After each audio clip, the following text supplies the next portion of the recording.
Good afternoon and welcome to Design Dialogues hosted by Fublis. This is your host Bhavya, and today we have the pleasure of speaking with the founding principal architects of HAS Design and Research in Bangkok, Professor Hung and Professor Songkittipakdee. Okay, so just to give a brief introduction about your studio, HAS Design and Research in Bangkok and Shanghai is internationally acclaimed for its innovative approach to architecture. They blend nature with urban landscape, creating what they call the improvised manufacture and chamomile architecture. Their work explores vibrant urban phenomena in Asia, transforming everyday scenes into culturally resonant and ecological mindful designs. So thank you so much for joining us, both of you. So much too. So we are very welcome. So before starting the questions, I would like to inform you that this interview will be published on the website of Fublis. So sign up to the Fublis website and you'll get the access to watch this interview. So shall we proceed with the questions? Yes, sure. So first question for the day. HAS practice places a very strong emphasis on the concept of the improvised manufacture and the chameleon architecture. So could you elaborate on how these ideas shape your approach to contemporary Asian urbanism and influence your build projects? Yes, I want to explain the contrast. As Thailand is most the center of Asia, with very rich nature and social resources in our Jenchieh Hung and Kulthida Songkittipakdee has designed the research practice and research. We quite often face people, community, urban settings. The reason we talk about the imperfect manufacture and Chameleon architecture is that we believe architecture should be free like humans in nature. I think this is the main purpose. But most humans live in cities, so our approach considers how human in a city can interact with nature senses, which we call the imperfect manufacture and chameleon architecture. If you see our Museum of Modern Aluminium, the MoMA Thailand, the architecture itself is like a bridge that connects both humans and the city, give nature senses to the urban concrete jungle. So this is one of our main philosophy in our design and our research. Actually, these three words came along the way when we did the several research in our countries, and also during the same time that we do our project practice. And then it's like sudden accidentally that we found this kind of keyword which is really merged with what we are doing in our design project too. So talking about the project Simple Art Museum, this museum reinterprets the traditional hue style architecture while embracing the contemporary design. So how did you approach the challenge of balancing the cultural heritage with modern aesthetics, and what were some of the key decisions that has helped you bridge this gap? Sometimes architecture is like music. If you see the place and he is very quiet, you may need to play jazz music to make the place be more popular, full of energy and power. If the place is very noisy, you may play classical music to calm down people's mind. I know they are very different, but I want to say, as an architect, we are truly lucky to talk about something beyond architecture itself, the culture, the traditional, and the future. For the Simple Art Museum, the surroundings are nothing. We have to make architecture more than just architecture, and the building itself already answered your question. He balanced culture and modernity. So would you like to add something to that, Ms. Professor? I think it's like when you build an architecture, like you design an architecture, it's not only an object, right? It's the things that can really connecting between past, present, and even futures. And also at the same time, the meaning of it is also can respond to your tradition or modernities. So for us, architecture is a very important like impressive bridge to connect all the things together. So this museum is deeply connected to its natural surrounding, particularly the Namphai River. So how did the concept of water, both as a physical and a symbolic element, shape your design choices in context to the material selection, to the spatial composition? Yes, I think in our Jenchieh Hung and Kulthida Songkittipakdee has design and research, we are very carefully about the site context for each of our projects. So when we notice there is an important mother river passing through our site, we decide how to make this nature element part of the architecture space to give the message to the visitors that architecture itself is not a contrast of the nature, it's an extension of the nature. I think actually almost every project that we have done so far, we are really well considering about how we bring the nature to our site. Although it doesn't have much space for doing a real nature, but how we imply that like nurturing element to our architecture building as well. Talking about the research part of your studio, so much of your research explores around the urban phenomena such as the train markets, roadside vendors, and the informal structures under freeways. So how do you seemingly chaotic, self-organized environments inform your design philosophy, and how do you translate these ideas into formal architecture in your practice? This is a very difficult question. I try to answer briefly.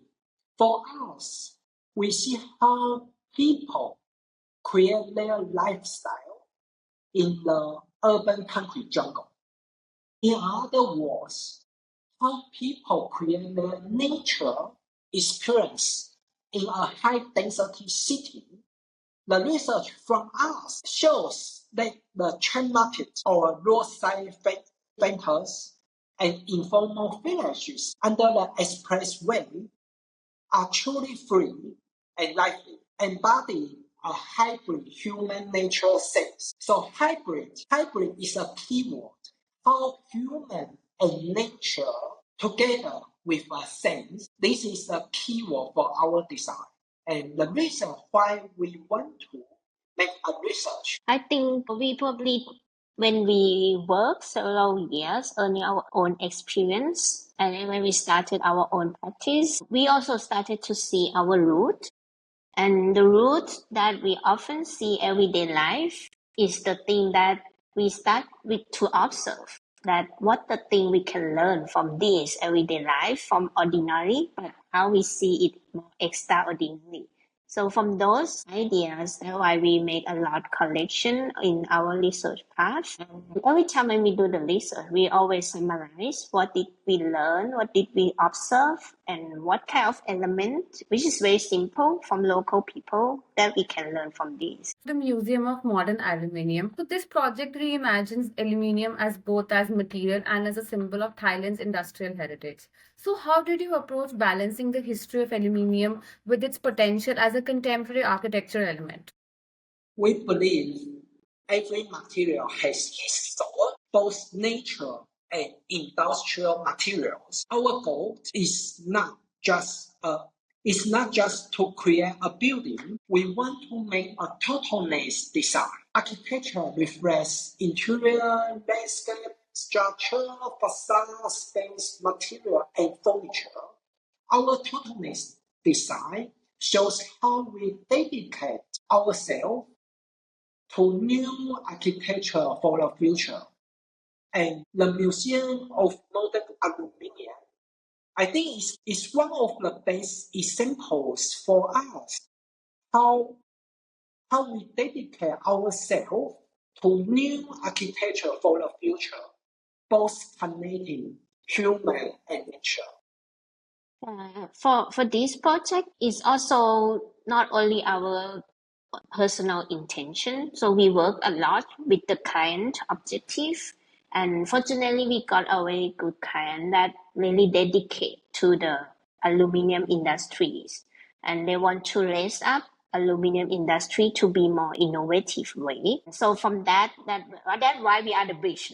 So we connect all the points together and then how we transform and giving a new idea by using the aluminum profiles to be very emphasized in our project. The museum facade is very unique with thousands of aluminium strips, creating a very dynamic interaction between the wind and the light in the building. So, could you share the insights into the technical and the artistic challenges that you had faced involved in designing and construction this living and breathing exterior for the project? Yeah, at the beginning, we did also a research about the aluminum profile. So we had the idea how we use it as an exhibit itself, exhibit the power of aluminum to the vehicle streetscapes. So then from that, we researched a lot about aluminum profile in the factories. And and then we found one profile that is very merged with the idea of totalness that Professor Hong mentioned. That it can combine together with the lighting, equipment, electric lines, and even can be a very good proportion for architecture elements as well. So from that idea and with this research that we found, so it's combined together.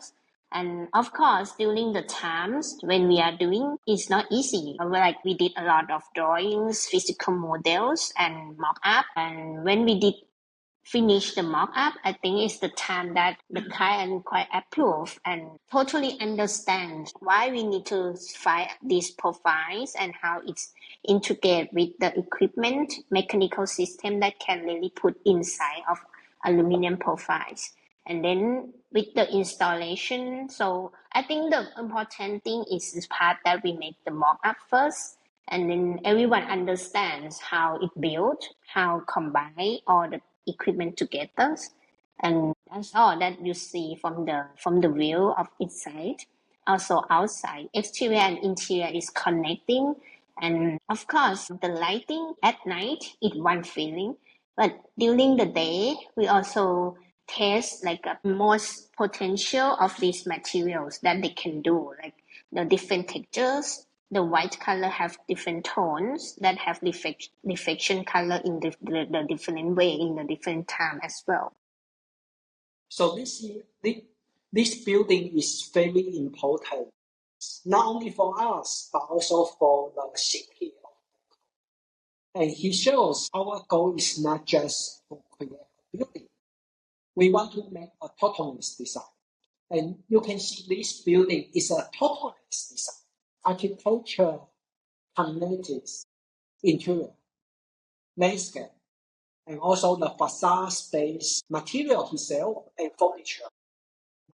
So when people see this building, they can feel something. Each of material, each of aluminium strip, they are different texture, different color, just like human hair. Each of them look similar, but each of them, they are fully different. So we prove architecture has his soul and also has its owner. So, your studio's design process is basically based on architecture research and it is surrounding the urban phenomena such as the Bangkok's evolving streetscape. So, in what ways did this project challenge or redefine your approach to urban storytelling through architecture? I want to say the city is lively, and we learn something from the city as well as nature. He is always changing through nature elements such as wind, sun, and rain, just like how nature elements incorporate with our life. Architecture should not just be an object. He reflects how humans use the space, so he must be lively, just like a city.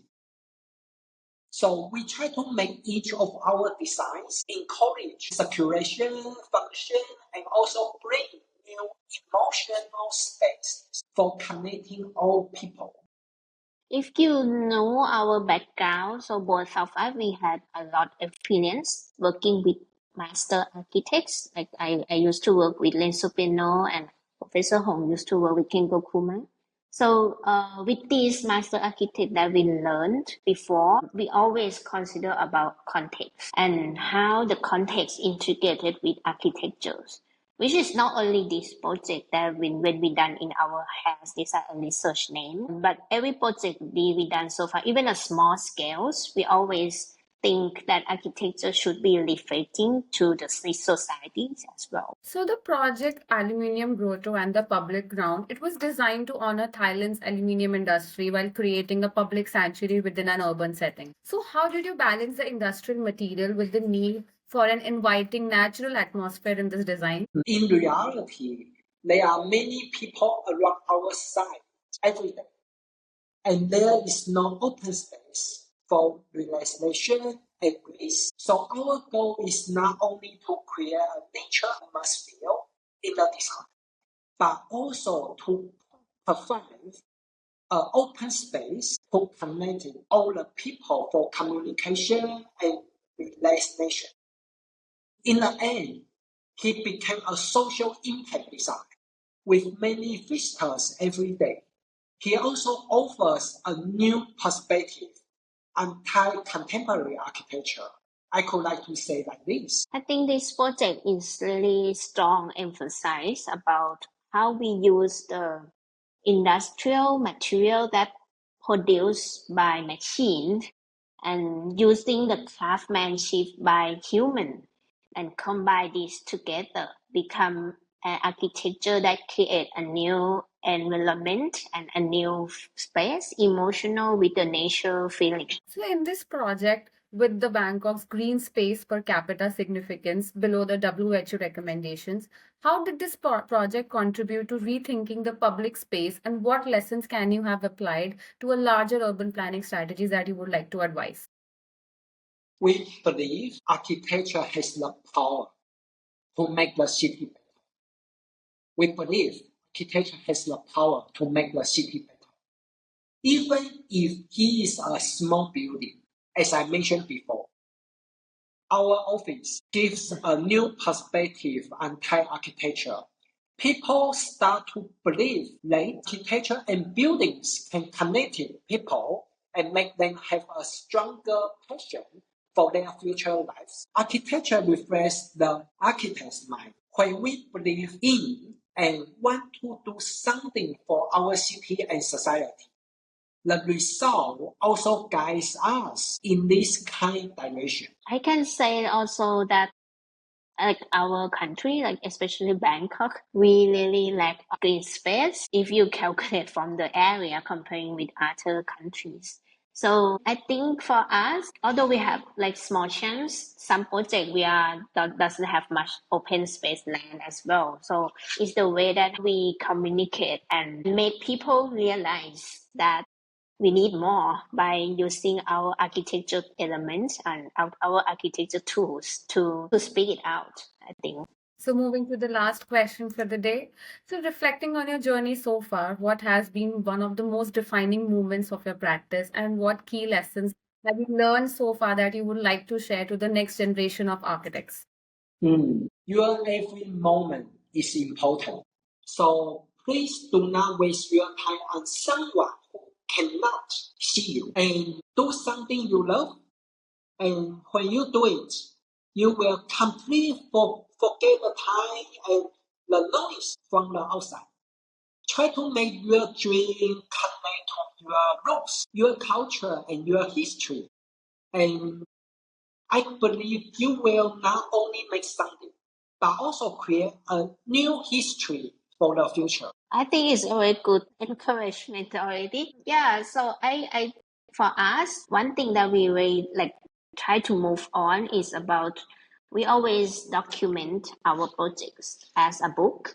So every year we try to make one book, publishings, and every time when we do the book, it's always help us to criticize ourselves, analyze our work. And I think this is the things that we try to share to our next generation of architecture as well.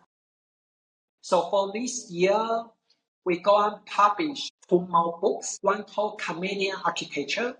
Another one is Architecture Criticized. So kind of parallel architecture practice and also architecture theory. Yeah. So thank you so much for the answers. That was the last question for the day. Thank you so much for giving your precious time, both of you, and it was a pleasure to have you here. And don't forget to sign up to the Fublis website. Thank you so much.